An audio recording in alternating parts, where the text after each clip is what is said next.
जय श्री कृष्ण दोस्तों।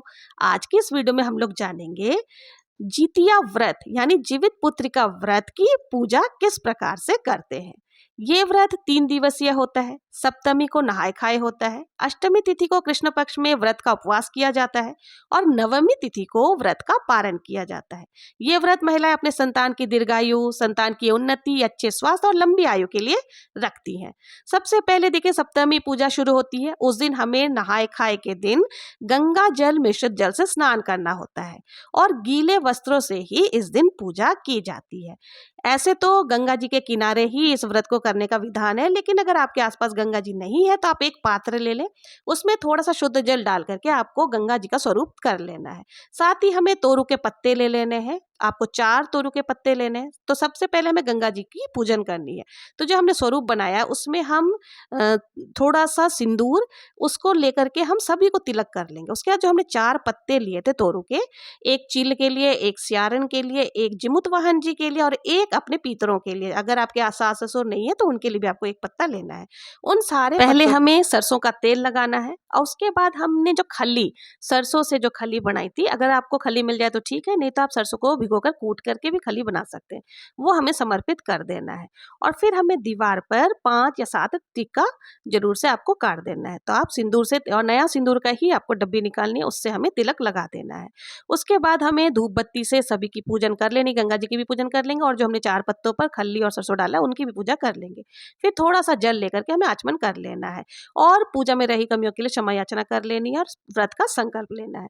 फिर हमें इन सारे पत्तों को उठा करके गंगा जी जो हमने बनाई उसमें विसर्जन कर देना है।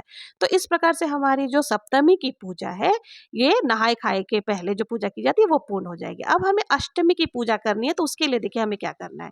तो अष्टमी की पूजा के लिए जहां भी आप पूजा करेंगे वहां आपको साफ सफाई कर लेनी है और एक चौकी आप लगा सकते हैं और नहीं तो आप चौक पूर करके जमीन पर भी ये पूजा कर सकते हैं।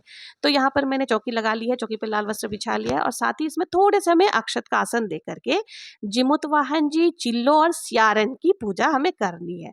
तो हमें जो झींगा के पत्ते अगर आपको मिल जाता है यानी तोरू के पत्ते, तो उसके ऊपर ही विराजमान करके हमें पूजन करनी है और कुशा से बने हुए जो होते हैं उनका पूजा किया जाता है। लेकिन अगर आपको कुशा से बने हुए जिमुत वाहन जी इनकी चित्र नहीं मिलते हैं तो आप मिट्टी से भी बना सकते हैं।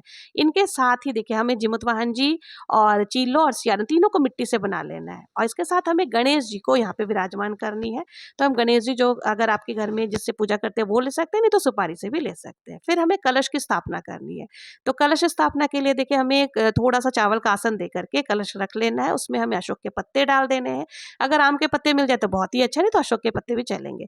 फिर हमें इसमें सुपारी, हल्दी की गांठ, सिक्का, इलायची, लौंग डाल देना है। साथ ही हमें श्रीफल, कई लोग यहाँ पर दीप कलश की भी स्थापना करते हैं, आपके जैसे चलता आप वो कर सकते हैं। तो मैंने यहाँ श्रीफल स्थापित कर दिया है।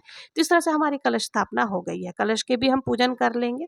अब हमें देखिए एक दीपक लेना है, दीपक प्रज्वलित करना है, क्योंकि किसी भी पूजा का साक्षी जो होता है वो अग्नि होती है। तो यहाँ हम दीपक को प्रज्वलित कर लेंगे और दीपक प्रज्वलित करने के बाद आप चाहे तो तिल का तेल का दीपक या फिर देसी घी का दीपक ले सकते हैं। फिर हमें देखिए गंगा जल लेकर के सभी को जल से छींटे लगाकर भावपूर्ण स्नान कराना है।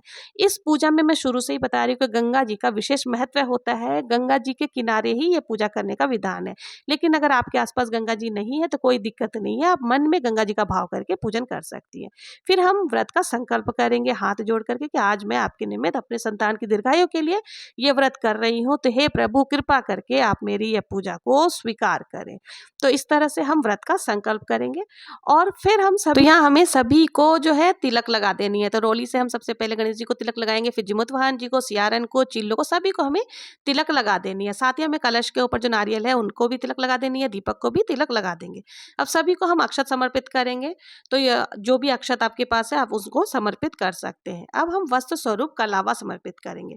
तो यहाँ मैंने गणेश जी को भी कलावा समर्पित कर दिया है, चिल्लो को, सियारन को और जिमुत वाहन जी को भी हमें वस्त्र स्वरूप कलावा समर्पित कर देना। अब देखिए गणेश जी को और जिमुत वाहन जी को हम जनेऊ भी समर्पित कर सकते हैं। तो जनेऊ आप कच्चा सूत से भी घर पर भी बना सकते हैं, नहीं तो खरीद करके भी ला सकते हैं।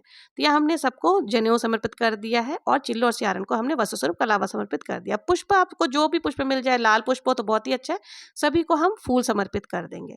अब हमें देखिए यहाँ पे सभी को भोग लगाना है। तो भोग जो है यहाँ पे बहुत ही इंपॉर्टेंट होता है कि जो कई जगह पर क्या है, इस दिन डलिया यानी कि टोकरी में इसको सारे भोगों को सजाया जाता है। डलिया सजाने की प्रथा होती है। तो अगर आपके यहाँ डलिया सजाते तो इस प्रकार से जो जितने भी फल है सबको साफ करके आपको यहाँ पर सजा लेना है। तो हमारे यहाँ थाली में सजाई जाती है, इसलिए मैं यहाँ थाली में करी। और देखिए इस पूजा में जो है भीगे हुए चने का विशेष महत्व होता है। तो भीगे हुए चने आपको ले लेने हैं। कोशी मटर जो मैंने बताई थी जिसको निगल कर व्रत खोला जाता है वो, मूंग हो गए, इन सबको भिगो करके, और चावल जो अक्षत होते हैं उनको भी भिगो करके हमें इसी जो डलिया होती है उसमें डालना होता है। तो यहाँ पर मिश्री, बताशा और जो भी मिठाई आपको मिल जाए सभी कुछ, और साथ में तुलसी पत्र जरूर से, गणेश जी को जब हम प्रसाद चढ़ाएंगे उसमें तुलसी पत्र हमें नहीं डालना है। तो ये सारी चीजें हमें डलिया के अंदर में डालनी है। तो सबसे पहले जब हम व्रत का पारण करते हैं तो इन्हीं डलिया को हमें तोड़ना होता है, इसलिए हमें डलिया में सारी चीजें डालनी है। इस पूजा में विशेष महत्व होता है खीरे का। देखिए खीरे के बिना ये पूजा अधूरी मानी जाती है, क्योंकि खीरे के ऊपर ही जो हमने जितिया का जो धागा होता है वो हमें खीरे में ही लपेटना होता है, और हम सर्वप्रथम खीरे से ही अपना व्रत खोलते हैं। तो यहाँ पर जो जितिया का आपने जो लॉकेट ले रखा है, या अगर आपके पास लॉकेट नहीं है तो जितिया का जो धागा आप नया लेंगे उसको हमें खीरे में लपेट लेना है। इस प्रकार से खीरे में लपेटने के बाद हमें एक नया सिंदूर का पैकेट खोल करके सिंदूर से सबको श्रृंगार करना है। तो सबके ऊपर हम तिलक लगा देंगे सिंदूर से। चाहे तो आप पीले सिंदूर से लगा सकते हैं, नहीं तो आप लाल सिंदूर से भी तिलक लगा सकते हैं। तो यहाँ पे मैंने खीरे के ऊपर तिलक लगा दिया है। अब इनको हमें भगवान जी के सामने ही इसी प्रकार से रहने देना है, टोकरी को हिलाना नहीं है। तो ये हमारी जो डलिया साजने की जो प्रक्रिया होती है वो पूरी हो गई है। फिर हम इसमें थोड़े से अक्षत भी जरूर से डाल देंगे और हाथ जोड़ करके भगवान से निवेदन करेंगे कि प्रभु हमने ये डलिया साज लिया है, आप मेरी पूजा को निर्विघ्न पूरा करो। तो इस प्रकार से जो है हमारी डलिया सज जाती है। अब हमें क्या करना, अब हम दक्षिणा समर्पित करेंगे। देखिए किसी भी विशेष पूजा में हमें दक्षिणा जरूर से समर्पित करनी चाहिए, क्योंकि कई बार बहुत कुछ सब कुछ करने के बावजूद भी कुछ ना कुछ कमी रह जाती है। तो दक्षिणा जो है वो पूजा में रही कमियों को पूरा करती है। और हमें एक पात्र में जल भी जरूर से समर्पित कर देना है और भगवान जी से निवेदन करना है, प्रभु मैंने आपके निमित्त ये सारी भोग प्रसाद चढ़ाया है, आप मेरी पूजा को निर्विघ्न पूरा करो। इस प्रकार से करने के बाद अब हमें कथा सुननी है। तो देखिए किसी भी व्रत को कथा सुने बगैर वो पूर्ण नहीं मानी जाती। तो एक लोटा जल हमें ले लेना और एक हाथ में, अपने सीधे हाथ में थोड़े से अक्षत और थोड़े से पुष्प लेकर के हमें कथा सुननी है। तो हम जीवित पुत्रिका व्रत की कथा सुनेंगे। जितिया व्रत की कथा आपको मेरे चैनल पर मिल जाएगी। यहाँ मैं कथा सुनाऊंगी तो वीडियो काफी लंबा हो जाएगा, तो आप मेरे चैनल पर जाकर के जीवित पुत्रिका व्रत की कथा सुन सकते हैं। तो जीवित पुत्रिका व्रत की कथा सुनने के बाद हम बहुत ही प्रेम पूर्वक ये जो पुष्प है और जो अक्षत है वो हमें जीवित वाहन जो है उनके ऊपर डाल देना है अथवा से गणेश जी के ऊपर चढ़ा देना है। तो इस तरह से जो है हमारी कथा पूर्ण हो जाएगी। अब हमें एक छोटी सी देखिए हवन करनी होती है। तो हवन के लिए आप हवन सामग्री से भी हवन कर सकते हैं, आप चाहे तो उपले जला करके या फिर आप कपूर से भी हवन तो मैंने यहाँ कपूर प्रज्वलित कर लिया है और कपूर में ही हम 5, 7, 11, 21 आहुति देंगे। तो आप बहुत ही प्रेम से माता रानी का नाम लेते हुए आहुति दे सकते हैं। किसी भी मंत्र का जाप आप कर सकते हैं। उसके बाद इस प्रकार से हमारी जो है हवन हो जाएगी। हवन करने के बाद हमें क्या करना है, देखिए जो जब हमने अग्नि को प्रज्वलित किया है तो उन्हें शांत भी करना होता है। तो इसलिए आप लोटे में जो जल है उसको हाथ में ले करके 2 बार आपको जल को छोड़ देना है, आचमन कर लेना है। तो इस प्रकार से हमारी हवन की जो प्रक्रिया है वो भी पूर्ण हो जाएगी। अब हमें देखिए बहुत ही प्रेम पूर्वक आरती करनी है। तो आरती पहले हम गणेश जी की करेंगे, उसके बाद हम जितिया व्रत की आरती करेंगे। तो यहाँ बहुत ही प्रेम पूर्वक हमें आरती कर लेनी है। आरती करने के बाद हमें जो है पूजा में रही कमियों के लिए क्षमा याचना करनी है। तो हाथ जोड़ करके हम जो भी पूजा में रही कमी है उसके लिए क्षमा याचना करेंगे और अपने संतान की दीर्घायु और मंगल कामना के लिए भगवान जी से निवेदन करेंगे और प्रार्थना करेंगे कि मेरे संतान के मार्ग में आ रहे सारे संकटों को दूर कर देना, काट देना। तो इस तरह से जो है हमारी अष्टमी तिथि की भी जो पूजन है वो पूर्ण हो जाएगी। अब देखिए नवमी तिथि को हमें क्या करना है, पारण करना है। तो पारण का जो शुभ मुहूर्त होगा उस समय में पारण करना है। पारण करने से पहले भी हमें जो है सीधा दान जरूर से करना है। सीधा यानी कि एक व्यक्ति जितना भोजन का दान करने के पश्चात आपको पारण कर लेनी है। तो देखिए पारण जब भी हम करेंगे तो सबसे पहले जो हमने टोकरी सजाई है उसमें से ही कुछ ना कुछ भोग आपको लेकर के पारण करना है। कई लोग ये जो खीरा हमने चढ़ाया था खीरे के बीज से पारण करते हैं, कई लोग जो कुशी मटर था उससे पारण करते हैं, और जो ये माला हमने चढ़ाई है, जो धागा हमने चढ़ाया जितिया का, उसको पहले हमें उठा करके पूजा करने के पश्चात अपने संतान के गले में पहना देनी है। तो उसके बाद फिर आपके जितने संतान हैं सबको बारी बारी से पहना देना है और उसके बाद फिर इस धागे को आप धारण कर सकते हैं। तो आप चाहें तो महीने भर, कई लोग साल भर, जितने दिन भी आप इस धागे को जरूर से धारण करके रखें।